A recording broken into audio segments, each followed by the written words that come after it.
नमस्कार दोस्तों, ज्योतिष, हस्तरेखा एवं वास्तु विशेषज्ञ आचार्य पंडित गिरीश बारोलिया के चैनल में आपका स्वागत है। कृपया हमें अपना स्नेह व सहयोग प्रदान करें। हमारे चैनल को सब्सक्राइब करें और बेल आइकॉन को प्रेस करें। साथ ही अपने आत्मीयजनों के साथ इसे अधिक से अधिक शेयर करें। आपका जीवन मंगलमय हो। लाइक करें, शेयर करें।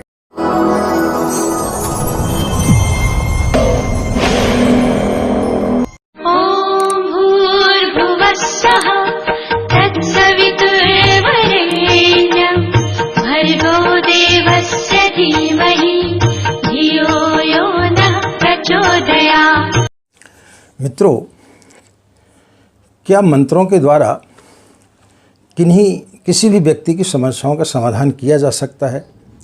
उसकी बीमारी हो, कोई ऊपरी हवा हो, किसी ने तंत्र इत्यादि का प्रयोग कर दिया हो, या उसके ग्रहों को, यानी किसी न किसी रूप से आप यदि किसी मंत्र का जाप करते हैं तो आप उन चीज़ों को व्यक्ति के जीवन में प्रभावित कर सकते हैं, यानी उन चीज़ों को आप ठीक कर सकते हैं क्या? बिल्कुल ठीक कर सकते हैं। खासकर जो व्यक्ति गायत्री की साधना करता है वो व्यक्ति इन सब चीज़ों को ठीक कर सकता है। अपनी शक्तियों का वो किस प्रकार से उपयोग कर सकता है, इसके बारे में आज हम आपको जानकारी देंगे कि जो गायत्री का साधक है वो किस प्रकार से लोगों की समस्याओं का समाधान कर सकता है।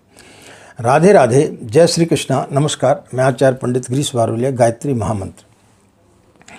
ओम भूर्भुवः स्वाहा तत्सवितुर्वरेण्यं भर्गो देवस्य धीमहि धियो यो नः प्रचोदयात्। अखण्डमण्डलाकारं व्याप्तं येन चराचरं तत्पदं दर्शितं येन तस्मै श्रीगुरवे नमः। तस्मै श्रीगुरवे नमः। मित्रों, गायत्री की साधना जो भी व्यक्ति करता है वो लोगों की समस्याओं का समाधान कर सकता है। किस प्रकार से कर सकता है यह हम आपके लिए आज बताएंगे। लेकिन साधना कब फलित होती है, कैसे फलित होती है, इसका कोई मापदंड नहीं है। किसी को बड़े जल्दी फलित हो जाती है, किसी के लिए कई जन्म भी लग जाते हैं, किसी के लिए कई वर्षों लग जाते हैं, किसी के लिए बहुत सारे अनुष्ठान करना पड़ते हैं, इसके पश्चात गायत्री मंत्र फलित होता है। लेकिन फिर भी हमारे शास्त्रों में कुछ मापदंड दिया गया है कि यदि इतनी साधना किसी व्यक्ति ने की है तो फिर निश्चित रूप से उसकी साधना कहीं न कहीं परिपक्व जरूर हो जाती है और वह दूसरों के दुखों को जरूर दूर कर सकता है। तो पहले तो ये जाने कि कितनी साधना करने के बाद में व्यक्ति दूसरों के दुखों को दूर कर सकता है, और फिर उसके बाद हम बताएंगे कि दुखों को दूर करने के उपाय क्या है, उन्हें किस प्रकार से लोगों के दुखों को दूर करना चाहिए। जिस व्यक्ति ने लगातार 12 वर्षों तक 3 माला का जाप किया हो उसके अंदर यह शक्ति आ जाती है। जिस व्यक्ति ने गायत्री की ब्रह्म संख्या को 9 वर्षों तक लगातार किया हो उसके अंदर भी यह शक्ति आ जाती है। जो व्यक्ति लगातार 5 वर्ष तक नियमित रूप से 1000 गायत्री मंत्र का जाप करता है, ब्रह्मचर्य उसमें ज़रूरी है, यानी ब्रह्मचर्य धारण करके 5 वर्ष तक यदि कोई लगातार प्रतिदिन 1000 गायत्री मंत्र का जाप करता है तो उसके लिए मंत्र की सिद्धि प्राप्त हो जाती है। जिसने 24 लक्ष का एक पुरस्चरण किया हो गायत्री मंत्र का, जिसने 24 लक्ष का जाप किया हो, जिसने 1 वर्ष तक लगातार गायत्री का जाप किया हो, तो इस प्रकार का एक मापदंड है कि यदि इस प्रकार से किसी व्यक्ति ने गायत्री की साधना की है तो फिर उसके अंदर इस प्रकार की शक्तियाँ जाती हैं कि वो किसी के लिए जो है अपनी सिद्धियों का उपयोग उनके ऊपर कर सकता है। किन किन चीज़ों के लिए और किस प्रकार से कर सकता है यह हम आपके लिए अब बताने के लिए जा रहे हैं।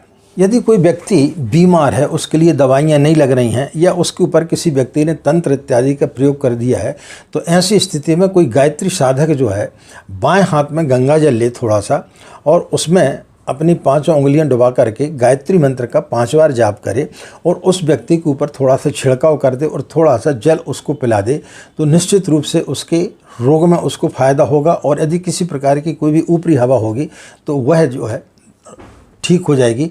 यानी इस प्रकार से कोई भी गायत्री साधक ऐसी स्थिति में, कोई व्यक्ति रोगी है या किसी के ऊपर तंत्र आदि का प्रयोग किया गया है, तो इस विधि के द्वारा वो उसको ठीक कर सकता है। दूसरा प्रयोग है जो आप अपने घर में नित्य गायत्री का हवन करते हैं, उसकी जो है आपको भस्म जो है एकत्रित कर लेना चाहिए। उस भस्म को थोड़ा सा साधक जो अपने बाएं हाथ में रखे और दाहिने हाथ में उसको स्पर्श करके गायत्री मंत्र बोले तो उससे जो है वो अभिमंत्रित हो जाती है। और फिर उसके बाद दाहिने हाथ में इस प्रकार से लगा करके उस व्यक्ति के मस्तिष्क पर लगाए गायत्री मंत्र बोलते हुए, तो फिर उस व्यक्ति की ये सब चीज़ें समाप्त हो जाती हैं। रोग हो, किसी प्रकार की कोई भी पीड़ा हो, तो वो उसकी समाप्त हो जाती है। नीम की टहनी से, या आपने देखा होगा जो लोग मोर के पंख का एक झाड़ू टाइप की बना लेते हैं, या फिर जो नई झाड़ू हो जिसका आपने उपयोग ना किया हो, उसको किसी के ऊपर गायत्री मंत्र बोलते हुए उसके सिर पर ऊपर जो उसका झाड़ा लगाएं तो निश्चित रूप से उस व्यक्ति की समस्त परेशानियां दूर हो जाती हैं। इस प्रकार से वह अपनी शक्तियों का प्रयोग कर सकता है। यदि उसके यहाँ किसी प्रकार का कोई भी परेशानी है, तंत्र इत्यादि का प्रयोग किया हुआ है, तो पीली सरसों को लेकर के और उसको गायत्री मंत्र बोलते हुए तो वो उसकी अभिमंत्रित हो जाएगी और उनको उसके घर के में जो है बाहर छिड़काव कर दे तो किसी प्रकार की कोई भी नकारात्मक ऊर्जा होगी वो दूर हो जाएगी। यदि कोई व्यक्ति परेशान है, उसके जीवन में कई प्रकार की परेशानियां आ रही हैं, ऐसी स्थिति में जो भी गायत्री साधक होता है वो क्या काम कर सकता है कि भोजपत्र ले और भोजपत्र में गायत्री मंत्र लिख करके, गायत्री मंत्र किससे लिखना है, उसको केसर की उसको स्याही बना लेना चाहिए और अनार की लकड़ी से उसमें गायत्री मंत्र लिखे और उसको एक चांदी के तावीज़ में रख करके गायत्री मंत्र बोलते हुए उस व्यक्ति को यदि धारण करा देता है तो उसके व्यक्ति में के जीवन में जो भी परेशानी होंगी उससे उसको मुक्ति मिलेगी। काली मिर्च, तुलसी के दल को पीस करके गंगा जल से और गायत्री मंत्र बोलते हुए किसी भी रोगी को यदि जो साधक है वो यदि खिला देता है तो उसकी रोग निश्चित रूप से ठीक हो जाते हैं।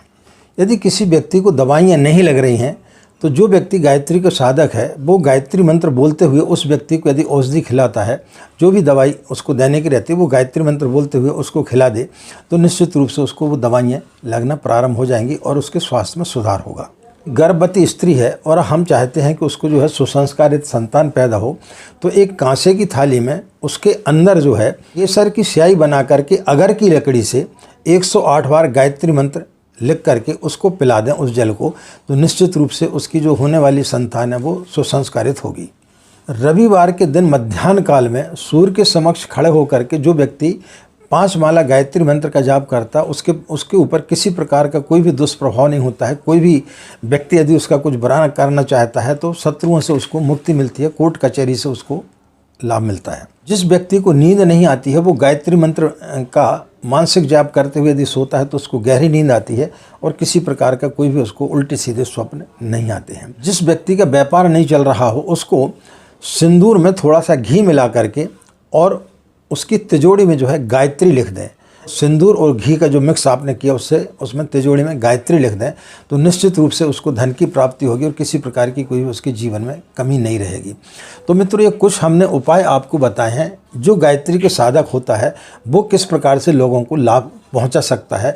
लेकिन ये सब लाभ पहुंचाने के लिए आपके पास में उतनी शक्ति होनी चाहिए। यदि आपके पास उतनी शक्ति नहीं है तो फिर आप मुसीबत में पड़ सकते हैं।